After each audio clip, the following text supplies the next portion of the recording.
Hello दोस्तों, आज हम पढ़ेंगे साहित्य का अर्थ, साहित्य के भेद और साहित्य की विधा। इसके बारे में पढ़ेंगे। तो जानते हैं साहित्य क्या होता है।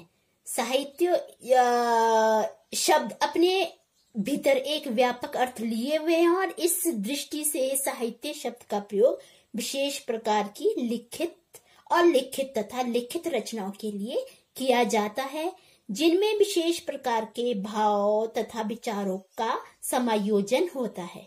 और यहाँ पे अंग्रेजी भाषा के लिटरेचर शब्द को यहाँ माना गया है।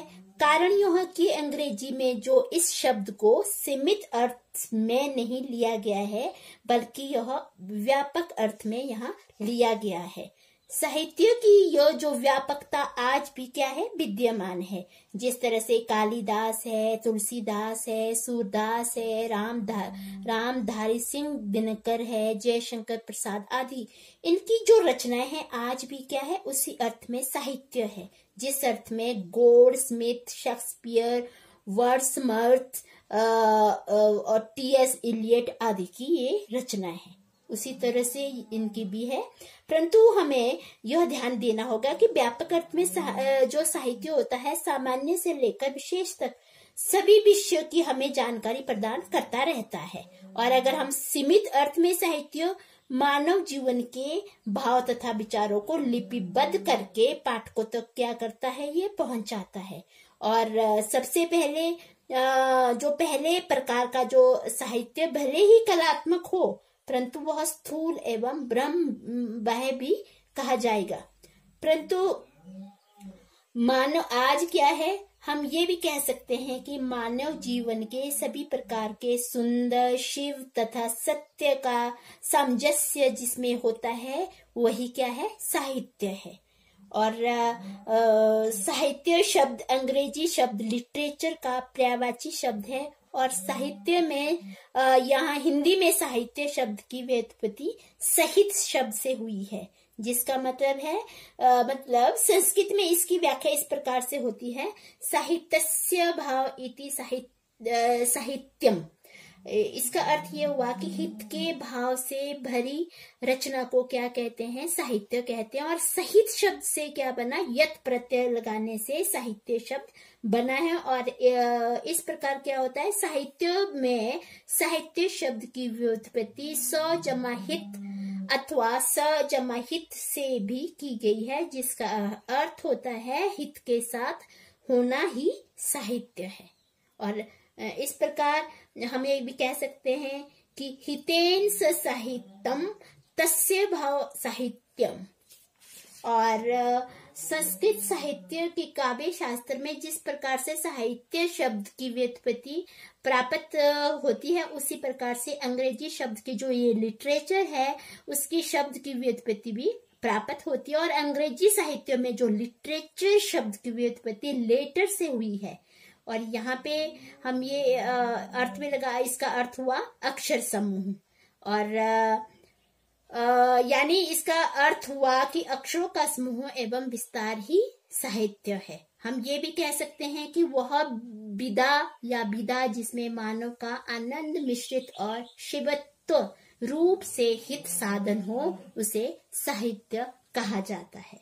तो ये अभी आपने अर्थ पढ़ा। अब इसकी परिभाषा पढ़ते हैं। तो सबसे पहले एक एक परिभाषा मैं आपको बताती हूँ कि पाश्चात्य दृष्टिकोण। इसमें पाश्चात्य दृष्टिकोण में प्रोफेसर M.G. भाटे के अनुसार साहित्य आत्मा का संगीत है, जो मानव के अंतःस्तर से निस्तृत होता है और भाषा के माध्यम से अभिव्यक्त होकर जीवन के साथ सामंजस्य स्थापित करता है। दूसरा, भारतीय विद्वानों के अनुसार, यहाँ पे भारतीय विद्वानों में से मम्मट के अनुसार निर्दोष गुणों से युक्त अथवा रस युक्त रचना ही काव्य है। और आचार्य विश्वनाथ के अनुसार रसात्मक वाक्य ही काव्य है। रसात्मकम वाक्यम काव्यम।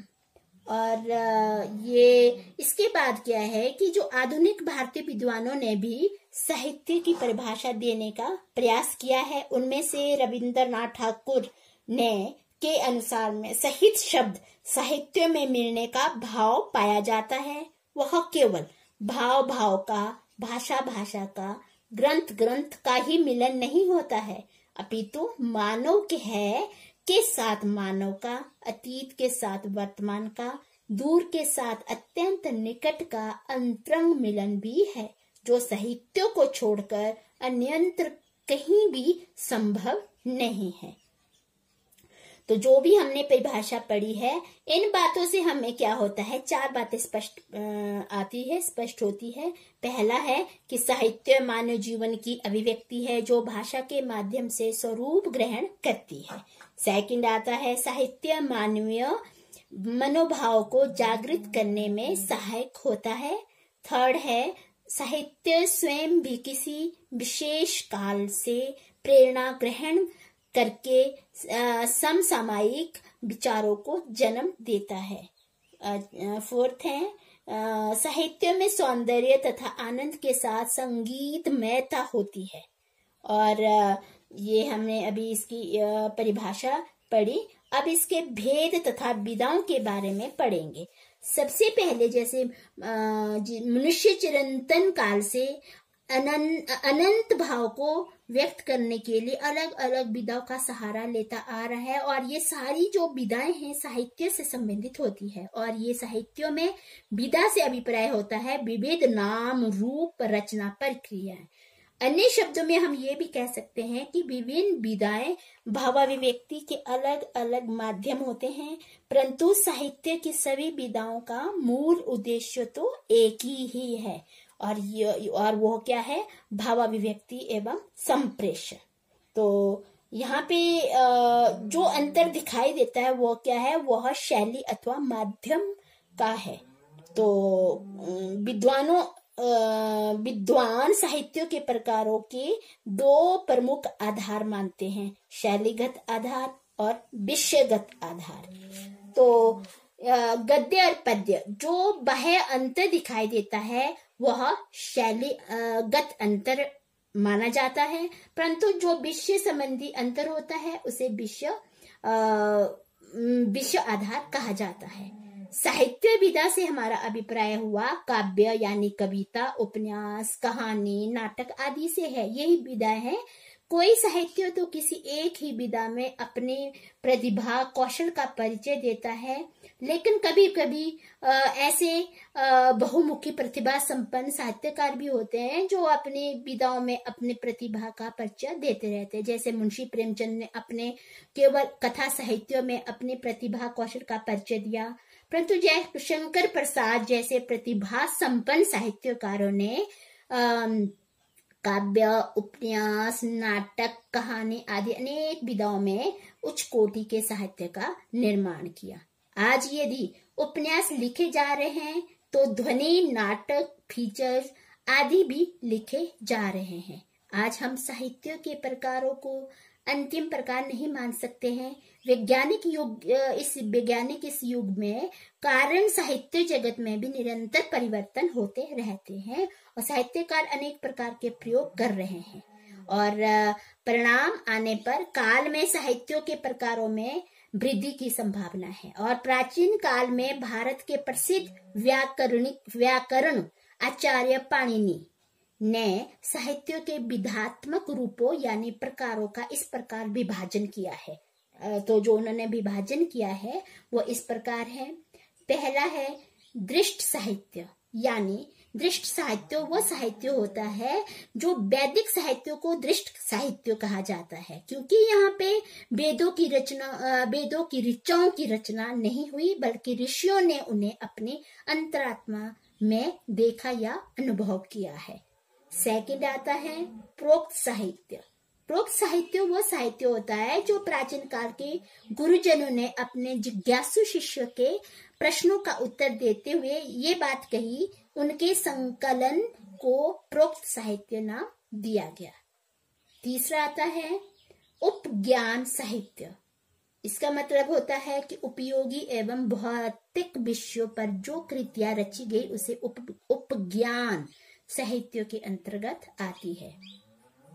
फोर्थ है सूत्र साहित्य। सूत्र साहित्य वो साहित्य होता है जो हमारे प्राचीन ऋषियों ने अनुभव के आधार पर संसार तथा ज्ञान से संबंधित जो बातें सूत्र रूप में कही है और तथा जिनकी व्याख्या करने के लिए विस्तृत चर्चा होती है उन्हें सूत्र साहित्य समाहित किया जाता है। 5th है कृत साहित्य। 5वां जो पॉइंट है वो है कृत साहित्य। कृत साहित्य वो साहित्य होता है जिस तरह से आज जिसे रचनात्मक साहित्य कहते हैं वही कृत साहित्य है।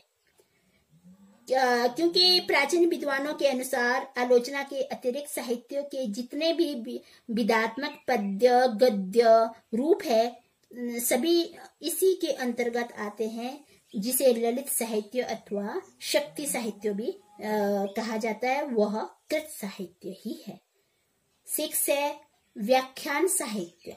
व्याख्यान साहित्य पूर्व साहित्य रचित रचनाओं की व्याख्या, समालोचना तथा समीक्षा, टीका आदि को व्याख्यान साहित्य कहा जाता है। अब परंतु साहित्य शब्द का प्रयोग भी लंबे काल तक चलता रहा है। साहित्य को मूल रूप से 2 भागों में विभक्त किया जा सकता है। पहला क्या है? ज्ञान मूलक साहित्य, दूसरा भाव मूलक साहित्य। ये जो पहला ज्ञान मूलक साहित्य वो साहित्य होता है जिसमें बुद्धि तत्वों की प्रधानता रहती है और जिसमें ज्ञान की सभी शाखाएं जैसे विज्ञान, सभी प्रकार के शास्त्र, दर्शन, इतिहास आदि को समाविष्ट किया जाता है। या हम ये भी कह सकते हैं कि इनके लिए साहित्य शब्द का प्रयोग अपने व्यापक रूप में भी किया गया है। अब इसके बाद आता है भावमूलक साहित्य। और ये जो भावमूलक साहित्य होता है, इस प्रकार के साहित्य में कल्पना और अनुभूति द्वारा गृहीत सत्य की अनुभूति होती है। इस सत्य का ग्रहण करने के लिए बुद्धि की भी अपेक्षा रहती है। और अब अगर इस तरह से कई बार क्वेश्चन आ जाता है कि उपकरण अर्थात इंद्रियों के आधार पर काव्य के कितने भेद होते हैं, तो मैं आपको ये समझा रही हूँ इसके बारे में। उपकरण अर्थात इंद्रियों के आधार पर काव्यों के 2 भेद होते हैं, दृश्य तथा श्रव्य।